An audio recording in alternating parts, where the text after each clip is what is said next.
Hi, Patty. Hi, Angela. And hi, everyone. Welcome to Building Better Relationships at Home and at Work with Patty and Angela. And today we're looking at how change can inspire your relationships. So we're going to start actually a lot with the work environment because Patty's a leadership coach and I've been working with Patty for a while discovering the ups and downs of what goes on in the leadership and the work environment. And also, I was sharing with you, Patty, earlier that back in the year, from the year about the late 90s to 2012 ish, 15, there was a lot of work around change agents in the work environment. And a lot of corporations and organizations, they realized that change was coming in the year 2000. It was all that panic about Y2K. So Right. whole groups were preparing for change at the corporate level. Now we're in a different phase of society where change is a nature of every second of every day, and we've become accustomed to that. But change has been a huge topic in the beginning of the century, and we've kind of sort of not talked about it as much because the pace has sped up so much and we've become accustomed. So I was wondering if you can share what you see about change and how it's affecting the work environment. Well, change is constant with leaders. Every moment there's always something going on, and people are demanding that you reply immediately instead of having time to think about how you're going to react or if it's really a priority. Um, Looking at, do I really need to respond to this immediately, or is this something that can wait? And with technology now, everybody's expecting you to just answer as soon as possible. But that's not always good because you're not getting the full picture of what's going on. You don't have time to ask your team, oh, is this something that we could do by such and such deadline? And will it be efficient? Will it be something, will we put out something with good value instead of slop? Just taking just taking that few moments of stop and reflect, and what do I have right now at this moment in time that's the most important thing that I need to work on? And do I have time to respond to something else later that's not so much of a priority? And leaders are getting hit from all areas, from the people above them, the people beside them, and the people below them. And everybody wants it now. So yes, change is constantly happening for a leader. They're always putting out fires. There's no time to think, and things don't get done as well as they should because people are making quick decisions. They're reacting instead of being proactive and thinking about how I need time to think about this so that I make the right decision. So when you say about they want things now, like people want things now, have you noticed that that instant gratification in the workplace, like I want it and I want it now, has that actually got worse? Has it got more intense? My feeling is yes, I feel it's gotten more intense because we have our cell phones now with us at our desk. We have our emails up on our cell phones. We have notifications pinging on our desktop. We have now voicemails going into our emails. It's constant getting bombarded. Who do I answer first? Is this a priority? Is this not a priority? Is this urgent? Is it not urgent? And that's where you have to step back and say, does this really need my attention at this exact moment, or can it wait? Hmm. And in terms of change as a way to inspire people, like as a leader, how would you work with, instead of getting bombarded, like shifting that to what can we do here, or what actually did you do as a leader to shift people from being bombarded to being inspired? That's a good question. I think just taking time out and actually thinking about and saying to somebody, even as a leader, you saying to your employees, here's a new project for you. You need to know what they have on their plate as well, and what really is priority in that communication needs to be there, so that if they haven't finished one project that the deadline's due tomorrow, you don't want them starting the new project until the other project is finished. So how do you inspire people? By talking about things, asking questions, finding out what's going on in the workplace, being there for them, and not being the one just saying, here's another thing, and not giving them any kind of direction. People need direction, and projects are good. Doing the same old, you become stagnant. Hmm. You don't enjoy going to work if you're doing the same thing constantly every day. So getting new projects is good, but you also need to finish what you've started. So that's where it's important to really have the lines of communication open. I haven't finished this. What is more priority? Of course, I want you to finish this, and I want it to be good quality. When we start rushing around and we're multitasking and we're doing this and that and this and that, you're not putting your full value into it, and things aren't getting completed like they should. And then your customers and your clients aren't getting good quality work from you. And that's the whole point, is you want to have good quality work. So change is good, because say that you have a new project and it's really something that you don't like, or you get a new boss, or you get a new team member. Those changes change the energy in the office. Is it good? Is it bad? Do I want this? Do I not want this? And it starts making you think, do I need a change in my life? Hmm. And that is good, because if you stay in the same job for 20 years and you hate every moment of it, and you're hitting that snooze button 5 times before you drag yourself out of bed, and you're thinking as you're driving down the road, this is going to be in my blog post tomorrow. Okay. And you're thinking about, oh, I hate my job. I hate going every day. Change is needed, and change is good.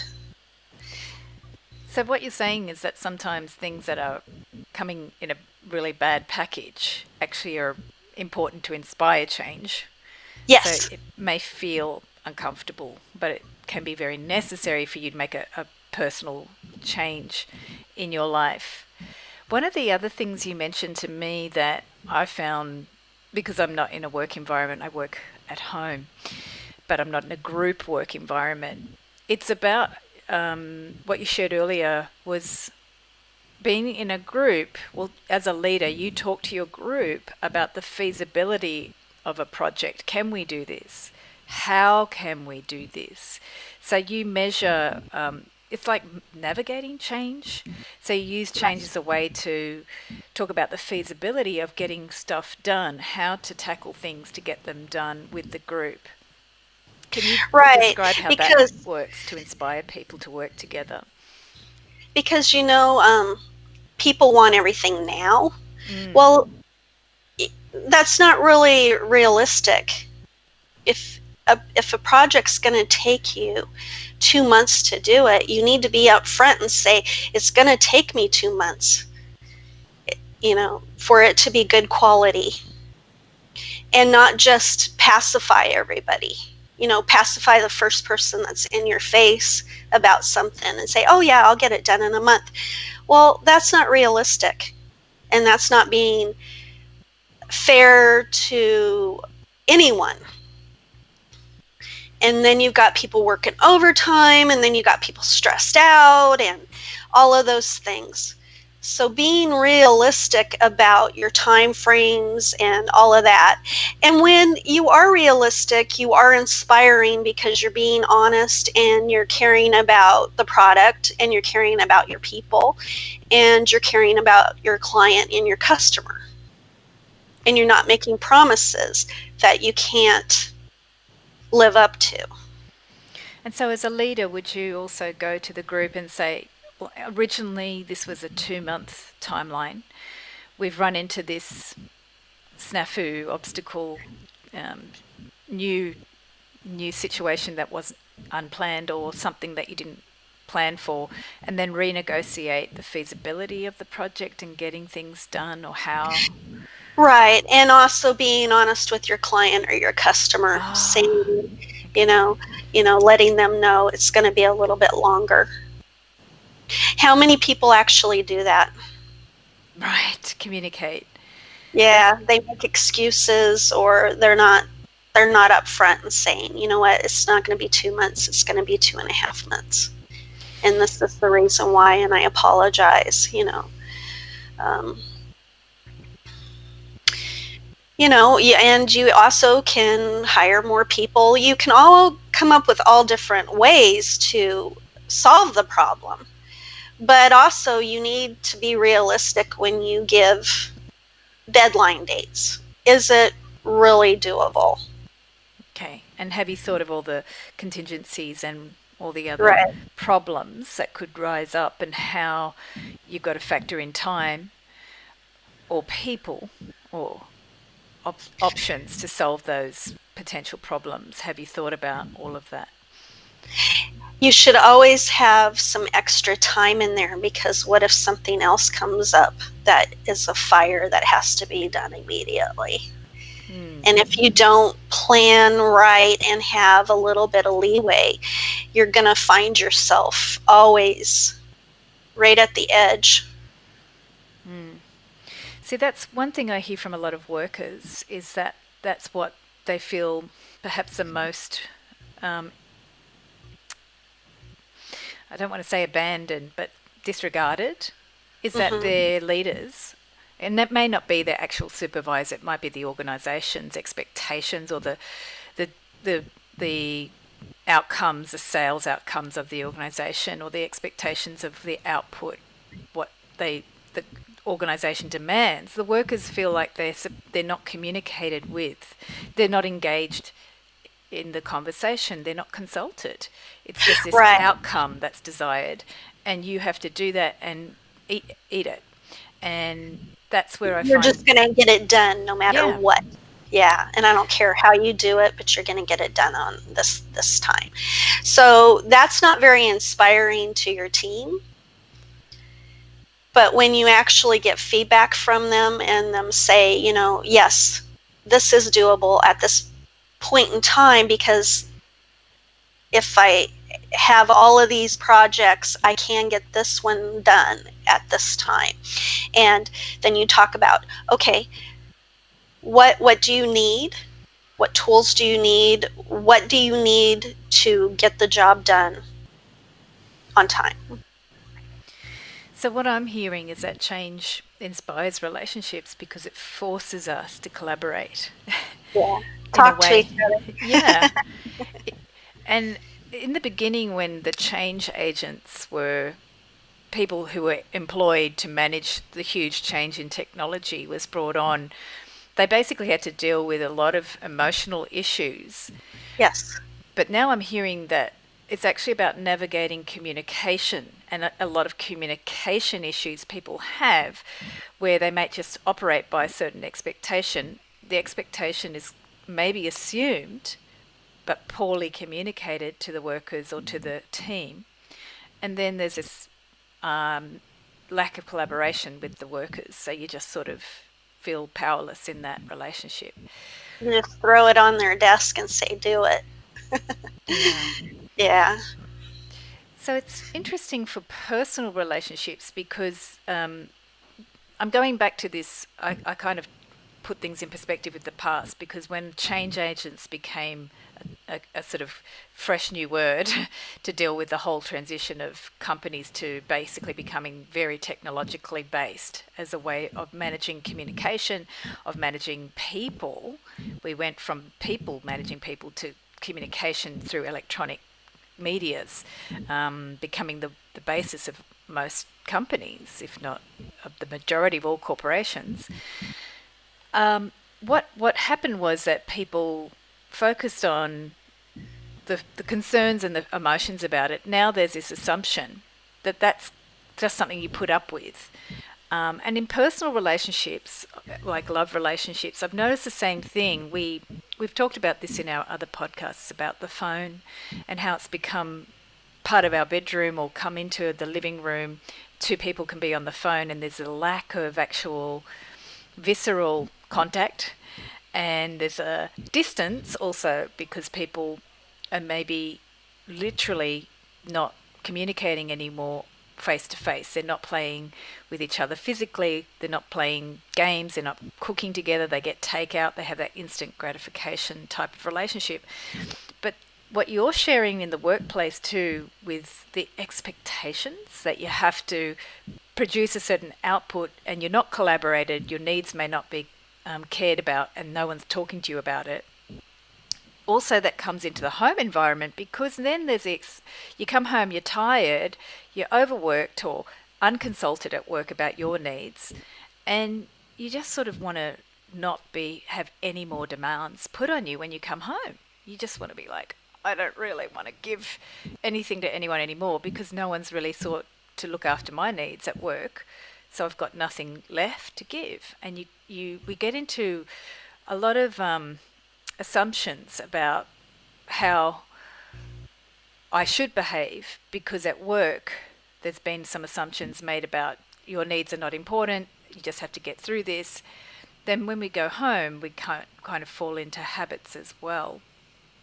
So I think in relationships at home, change is really, it's something we can look at to change up certain behaviours we fall into. We've talked about the phone as a really big one, but I feel like also there's a very big opportunity to look at how we can bring in new habits into the relationship on a conscious way, which it still goes back to talking, Patti. I mean, I don't know what you do in your personal relationships.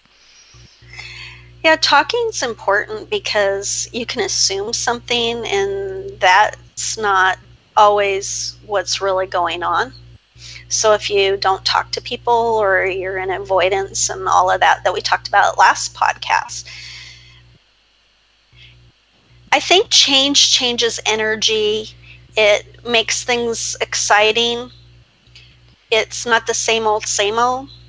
And as you know, in relationships, you get into patterns, and that can be good and that can be bad. Can you, like, what's a good pattern? I think little rituals that you have, like waking up. Yeah, like date night or um, watching a favorite TV show together, something exciting because that brings you together. And it has a certain memory. So Yeah, when you and you do can something talk as about it afterwards, and you're excited about the show and all of that kind of thing.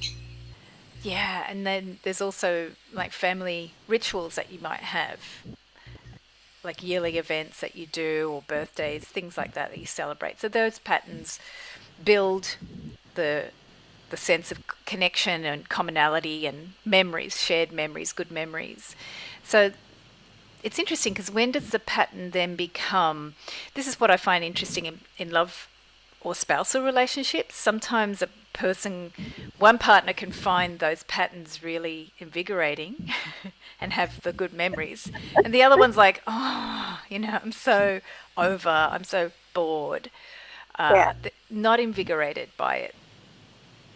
And I think sometimes it's what we've shared earlier about the work environment. It just sucks people's energy sometimes because their needs are not being explored. And change can also be about what, like you're saying, if you're going to work thinking, I can't do this job, it's time to start thinking about what, if I'm not going to do this, what can I do? What do I want to do? And what's possible? Right, because you feel like you're just going through the motions. You're unappreciated. Aided. Um, you just feel like, why am I here? What's inspiring about that? We all want to make a difference in the workplace, if we want to be honest. When you're bored and you hate every moment that you're there, that's not inspiring. Not inspiring at all. And I think we all want to be inspired. I think we all want to have a purpose and a meaning. And change is good for that because it shakes it up. You learn new things. You get to do something different. It feels better than doing something that you could close your eyes and do it in your sleep. What's that idea of closing your eyes when that feeling when you do something new and then you get, When, well, the feeling of when you're bored and you can do it in your sleep. oh, okay. Okay. Um, when you have change, you can't. You have to be focused. You're learning something new. It's exciting because you're learning something new. But when you're bored and you've been doing the same old, you're just going through the motions. There's no passion there. So, one of the things, as you were talking about closing your eyes, just got an idea of, oh, I thought you were talking about this possibility. Um, One of the habits I notice is that when we get into patterns, and perhaps you might think your partner is boring, and you're doing a whole ritual thing, and it suddenly loses its its energy for you, and it might still have some meaning for your partner, but you've lost it. That's similar to like driving in the car and not wanting to go to work or dreading going to work because it's so repetitive or uninspiring.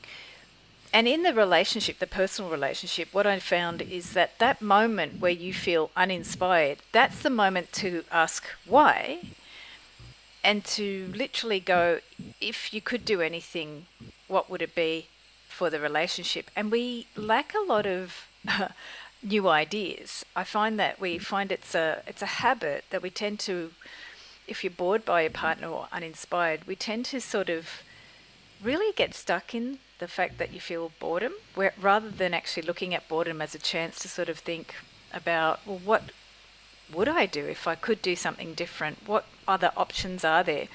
So the expectation, similar to the work environment where you feel put upon, that you just have to put up with what the work or the boss expects of you. In the personal relationships, we kind of go into a little bit of slumber or laziness or just apathy when it comes to feeling boredom with perhaps a pattern or a ritual that you have with the partner. And some of the things that I do with partners is really just look at, if I fall into a sense of, oh, do I have to?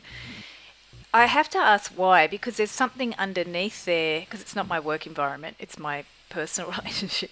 There's something there that may need to be addressed about, a feeling I might be trapped, or feeling that I can't say something in the relationship, or I can't be myself in the relationship. So once you get to that question, it can help to shift and get more inspiration. And that's the same in the workplace. You can feel like you're a caged animal. You're not Wow. going anywhere. You don't know where to turn. You don't know what to do. Same thing. Yeah, and I find that's interesting that in modern culture, we humans sort of resign ourselves to that. And it's important to find that little fire inside. Um, Ironically, when you go on. And that's when change inspires you, is by doing something different. So, Patty, can you give some examples of maybe like in your personal or work life that you've done, you've had these brain waves, or what have you done in the work or personal environments where you just sort of went, I can't do this, let's do something different? How did the inspiration come? It has to come within yourself. You have to think, okay, this isn't working for me. What can I do differently to stop that? Um, how can I change this so that I'm happy, that I'm not this miserable person going to work every day and hating every moment of it? Should I take a class? Should should I start putting my resume out there? Should I start networking? Should I try new things? Maybe I need a career transition. Just something different. Something like, for me, it was coaching. I started, going to coaching school, and that inspired me personally. So, though, just saying, okay, what do I enjoy? What do I want to do with my life? What do I want to change? Do I want to do this for another 5 to 10 years? Mm. So you really asked some deep questions and just looked at the first questions were like, do what can I do? What can I do? I like that Yeah, simply. Just what can I do? Anything, anything. For me, it's been because I guess I've always been a bit of a fantasy person.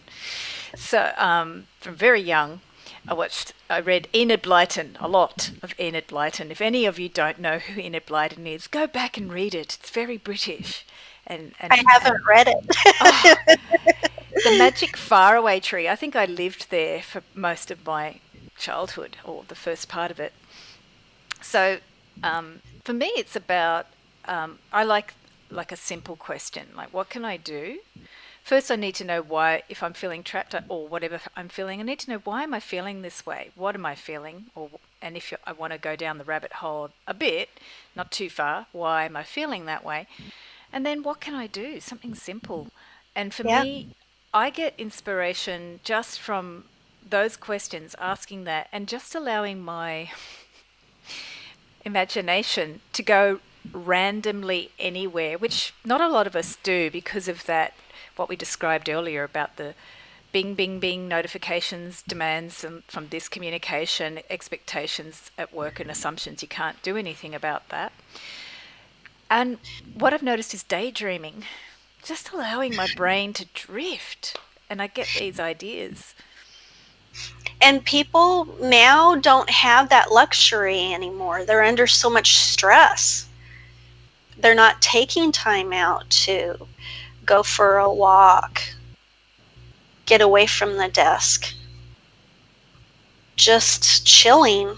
That, because you're under so much stress, your body and your mind is going and going and going. You don't stop and smell the roses. I think Mm. that's where we're missing things. And change can inspire you to get away from that. If you're doing something that you enjoy and love, that takes stress away from you. Mm. Yeah. So some of the things you've shared with me in the past, Patty, are going into nature and just Yeah. walking, and also driving. You get a lot of those random ideas or creative ideas when you're driving. Things can pop in. I know your hands are busy, so you can't write them down, but the brain sort of goes and explores and has that freedom when you're driving. Or taking a shower or a bath, or, just it's kind of your downtime Yeah. so that your brain can actually kind of relax. And some of you might know that I do meditation, so that can help as well. However, I've noticed that some of the speed of life this year has even made it difficult to be still in my meditation. So I have to do more of the walking, go to a different environment, get out of the house, get away from any of those addictive devices, with basically not being with them or not being in the house where they are, and going device free, and allowing the brain to go and wander as I go wandering has been incredible ways to just have this great imagination, fall in and be able to allow inspiration to come. Cooking's been another interesting one for me. I've been cooking at very strange hours, and I really feel it's so I can just allow my brain to not focus on anything else, just allow myself to experience the food or contemplate the combination of the elements that I'm working with. So, a lot of these behaviors that we've kind of taken for granted for thousands of years of civilization can now be contemplative, or ways for you to look for inspiration to smell the roses or whatever you're working with in your body to integrate your imagination and inspiration with what's in front of you. So, Patty, Even when you feel like change is not good, in the end, it is, because it's made you a different person in some way, shape, or form. it's hard to feel that at the time, isn't it? Sometimes you're like, Right. Yeah, you're hating every moment of it, but then you look back and you think, "Oh, this was good for me." because it opened you to something you didn't know about yourself or the world. Right. And so, Patty, can you share? You've got a new program for busy leaders. Can you talk about that, how that might help people to get inspiration? Yes, I have a new online course, and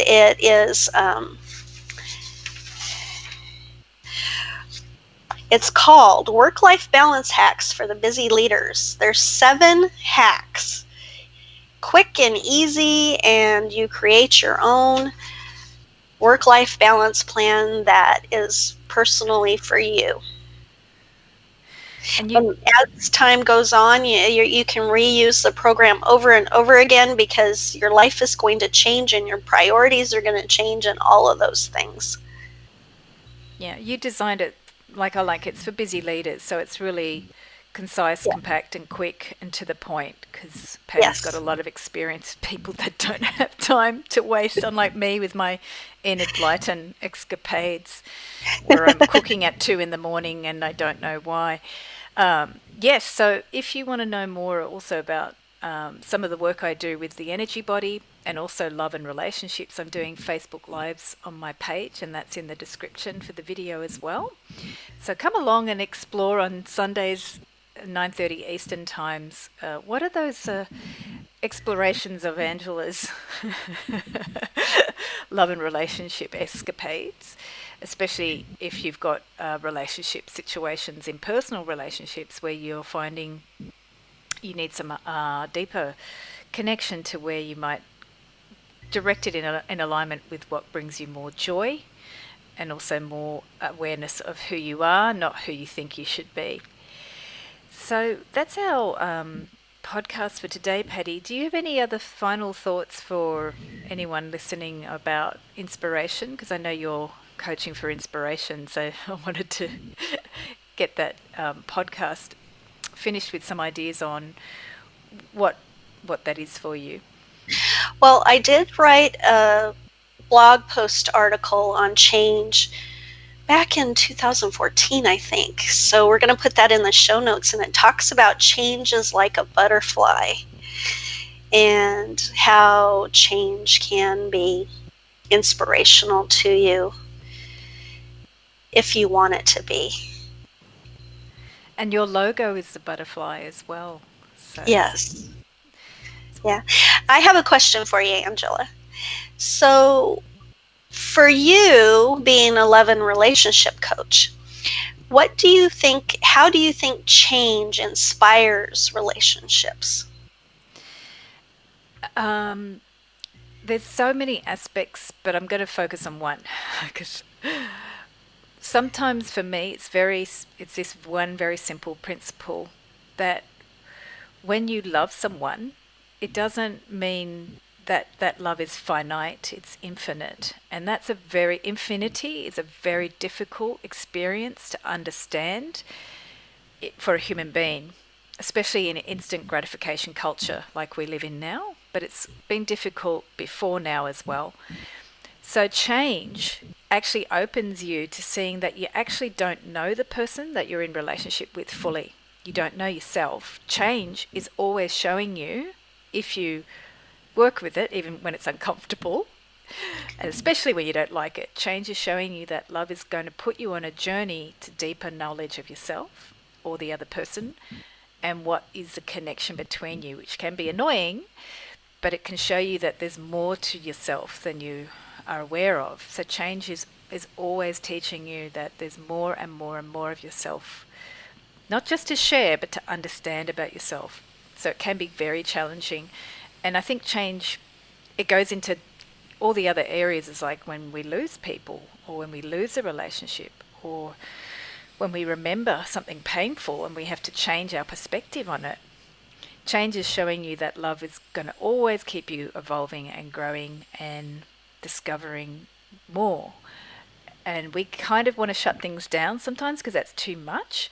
But if you look at change over a lifetime, it starts to become a journey and exciting.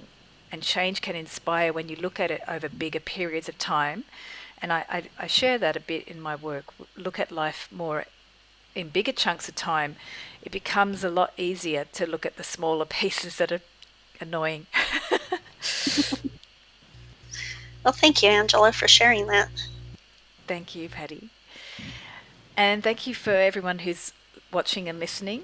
And we look forward to our next topic and a few births happening in April. So it's rebirth for April. So please join us for the next one as well.